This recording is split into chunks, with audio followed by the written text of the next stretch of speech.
Judges chapter 11. Isang matapang na warrior ang taga-Gilead na si Jephthah. Anak siya ng isang prostitute at tatay niya si Gilead. May iba pang anak si Gilead sa tunay niyang asawa, at nang lumaki yung magkakapatid, pinalayas nila si Jephthah sa bahay nila.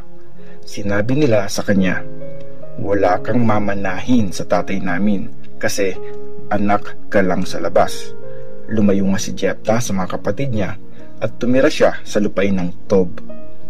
Nakabuo siya doon ng isang grupo ng mga walang kwentang tao at sama-sama silang nagnanakaw kung saan-saan. After ng ilang panahon, nakipaglaban ang mga Ammonites sa mga Israelites. Nung nangyari yun, pumunta sa Tob ang mga leaders ng Gilead para sunduin si Jephthah. Sinabi nila sa kanya, "Sumama ka sa amin at ilid mo kami para malabanan namin ang mga Ammonites."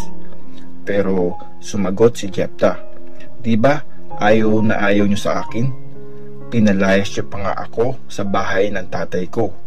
Tapos ngayong may problema kayo, sa akin kayo lalapit?"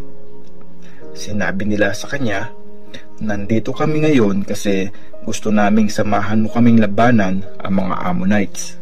Tapos, ikaw na ang mag-lead sa lahat ng mga taga-Gilead." Sumagot si Jephthah, "Pag sinamahan ko kayong labanan ang mga Ammonites at hinayaan ni Lord na manalo ako, dapat ako na ang maging leader nyo." Sinabi nila, "Oo, ganun nga. Witness natin si Lord." So, sumama si Jephthah sa mga leaders ng Gilead at ginawa siyang head at leader ng mga tao. At doon sa Mizpah, sa harap ni Lord, sinabi ni Jephthah ang mga rules niya bilang leader nila. Tapos, nagpadala si Jephthah ng mga messenger sa hari ng Ammon at pinasabi, "Ano ba ang atraso namin sa iyo? Bakit mo kinakalaban ang bayan ko?" Sumagot ang hari ng Ammon sa mga messenger ni Jephthah, "Kasi nung lumabas sa Egypt ang mga Israelites, inangkin nila yung mga lupain ko mula sa Arnon River hanggang sa Jabbok at Jordan River. Ibalik niyo yun sa amin ngayon para walang gulo." Nagpadala ulit si Jephthah ng mga messenger sa hari ng Ammon at pinasabi niya, "Hindi totoong inagaw ng Israel ang lupain ng Moab o ng Ammon. Nung umalis ang mga Israelites sa Egypt, naglakad sila sa desert papuntang Red Sea hanggang sa Kadesh. Tapos, nagpadala sila ng mga messenger sa hari ng Edom para magpaalam kung pwede silang makadaan sa lupain niya, pero di siya pumayag. Tinanong din nila ang hari ng Moab, kaso ayaw din silang padaanin, kaya nagstay na lang sa Kadesh yung mga Israelites. Tapos, naglakbay sila sa desert. Umikot pa sila para iwasan ang Edom at Moab hanggang sa nakarating sila sa bandang east ng Moab sa kabilang side ng Arnon River. Nagkampo sila doon, pero di sila tumawid ng Arnon kasi boundary na yun ng Moab. Nagpadala ang mga Israelites sa mga messenger sa Heshbon kay Sihon na hari ng mga Amorites. Nakiusap sila na makidaan doon para makabalik sila sa sarili nilang lupain. Pero hindi nagtiwala si Sihon sa kanila. Instead, pinatawag niya ang buong army niya, nagkampo sila sa Jahaz at nilusob ang Israel. Pero sa tulong ni Lord, ang Diyos ng Israel, natalo ng mga Israelites si Sihon at ang army niya. Kaya nasakop nila ang lahat ng lupain ng mga Amorites sa bansang iyon, mula Arnon sa south hanggang Jabbok sa north, at mula sa desert sa east hanggang Jordan sa west. Kaya si Lord na Diyos ng Israel ang nagpalaya sa mga Amorites para sa bayan niyang Israel. Tapos, ngayon, gusto niyong angkinin yon?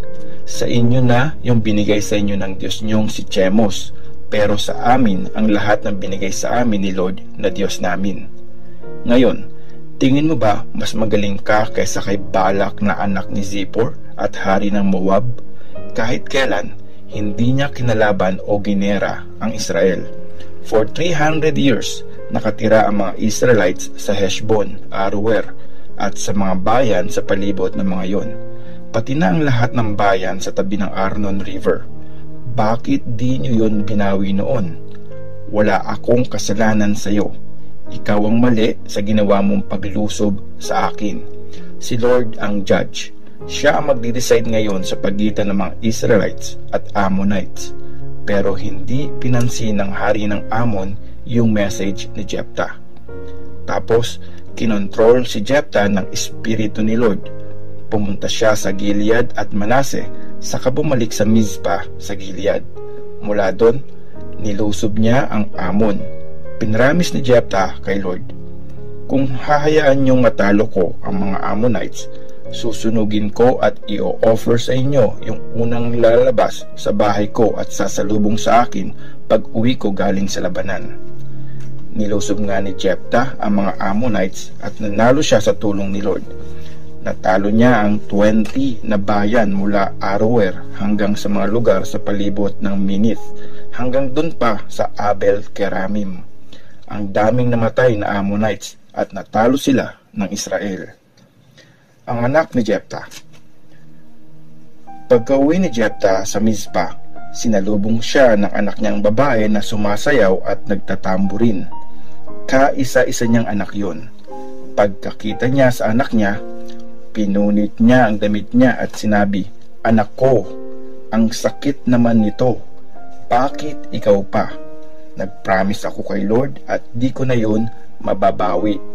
Sumagot ang anak niya, "Tay, kung nag-promise ka kay Lord, dapat tuparin mo yon kasi tinulungan ka ni Lord na talunin ang mga kalaban mong Ammonites. Pero may isang request lang po ako. Bigyan niyo po muna ako ng 2 months, papasyal kami ng mga kaibigan ko sa bundok at ipagluluksa namin na mamamatay ako nang hindi nakapag-asawa." Pumayag si Jephthah na umalis ang anak niya ng 2 months. Nagpunta ang dalaga at ang mga kaibigan niya sa bundok at nagluksa sila kasi mamamatay siyang walang asawa at anak. After 2 months, bumalik siya sa tatay niya.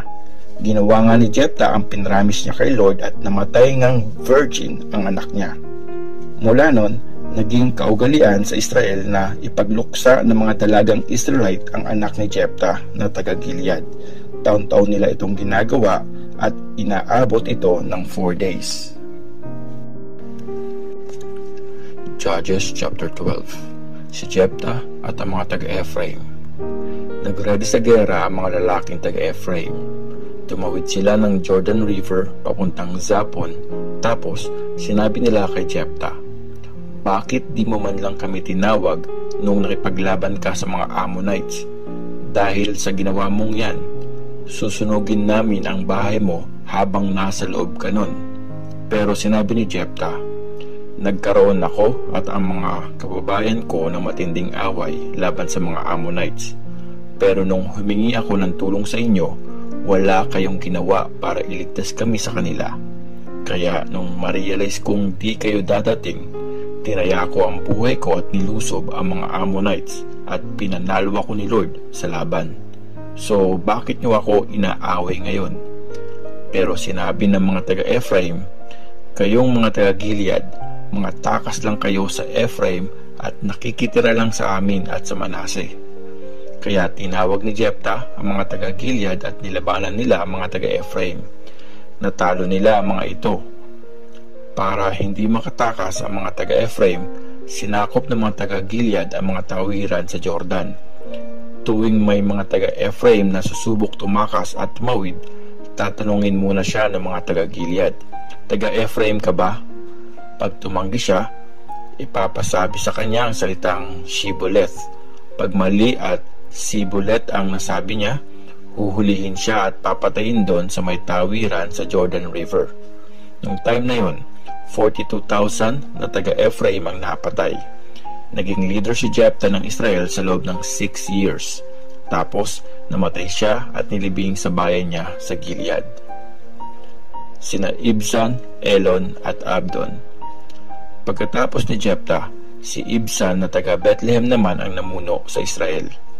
Nagkaroon siya ng 30 na anak na lalaki at 30 na anak na babae. Galing sa ibang angkan ang mga pinili niyang mapangasawa ng mga anak niya. Nilid ni Ibzan ang Israel sa loob ng 7 years. Tapos namatay siya at nilibing sa Bethlehem. Pagkatapos ni Ibzan, si Elon naman na taga Zebulun ang namuno sa Israel. 10 years siyang naging leader doon. Tapos, namatay siya at nilibing sa Aijalon sa teritoryo ng Zebulun. Pagkatapos ni Elon, si Abdon naman ang namuno sa Israel. Anak siya ni Hillel na taga Pirathon. Nagkaroon siya ng 40 na anak na lalaki at 30 na apong lalaki na nakasakay sa 70 na donkey. Nilid ni Abdon ang Israel ng 8 years. Tapos, namatay siya at nilibing sa Pirathon sa Ephraim, sa mabundok na bayan ng mga Amalekites. Judges chapter 13. Pinanganak si Samson. Gumawa ulit ng masama ang mga taga-Israelites laban kay Lord, kaya hinayaan niyang masakop sila ng mga taga-Philistines sa loob ng 40 years. Nung time na yun, may isang lalaking taga-Zora na Manoah ang pangalan at kabilang siya sa tribe ni Dan. Baog ang asawa niya kaya hindi sila magkaanak. Isang araw, nagpakita sa babae ang angel ni Lord at sinabi, "Kahit baog ka, mabubuntis ka at manganganak ng isang lalaki. Kaya mula ngayon, huwag kang iinom ng kahit anong alak at kakain ng mga pinagbabawal na pagkain. Magkakaanak ka ng isang lalaki.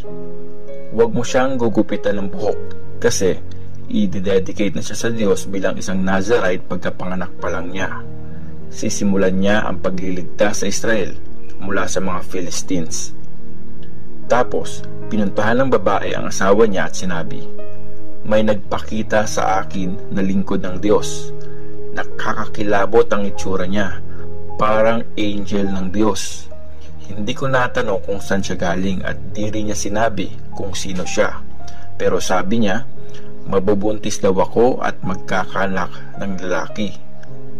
Binili niya na wag akong uminom ng kahit anong alak at kumain ng mga pinagbabawal na pagkain kasi i-dedicate daw sa Diyos yung anak natin bilang Nazirite buong buhay niya."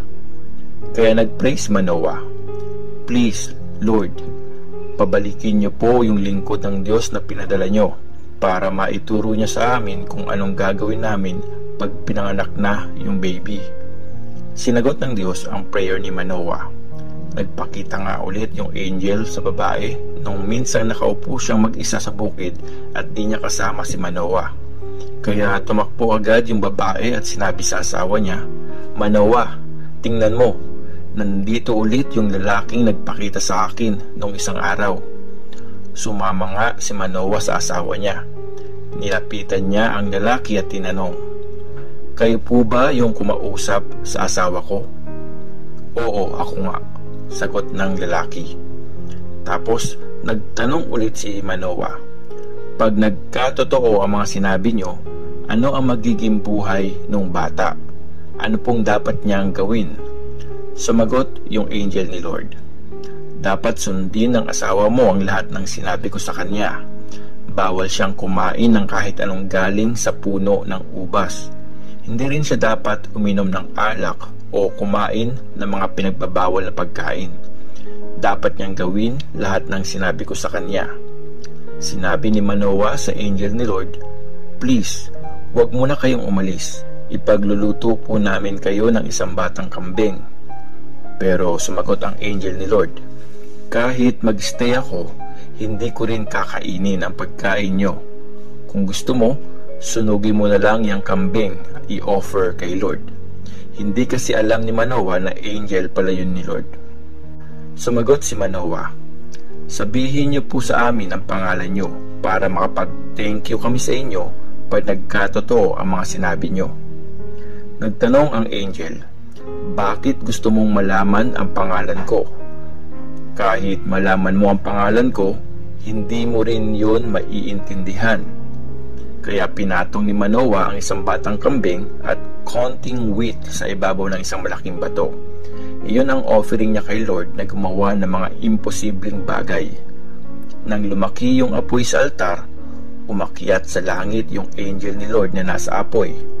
Nakita yon ni Manoah at ng asawa niya kaya dumapa sila sa lupa. Noon pa lang na-realize ni Manoah na angel pala yon ni Lord. Tapos noon, Di na nila uli nakita yung angel. Sinabi ni Manoah sa asawa niya, "Siguradong mamamatay tayo kasi nakita natin ang Diyos." Pero sumagot ang asawa niya, "Kung gusto tayong patayin ni Lord, di sana hindi niya tinanggap yung offering natin. Hindi niya rin sana pinakita sa atin ito at sinabi yung mga bagay na narinig natin." Di nagtagal, nanganak nga siya ng isang lalaki at Samson ang pinangalan nila dito. Lumaki ang bata at blines ito ni Lord, at nagsimula ang Espiritu ni Lord na palakasin si Samson habang nandun siya sa kampo ng Dan sa pagitan ng Zora at Eshtaol.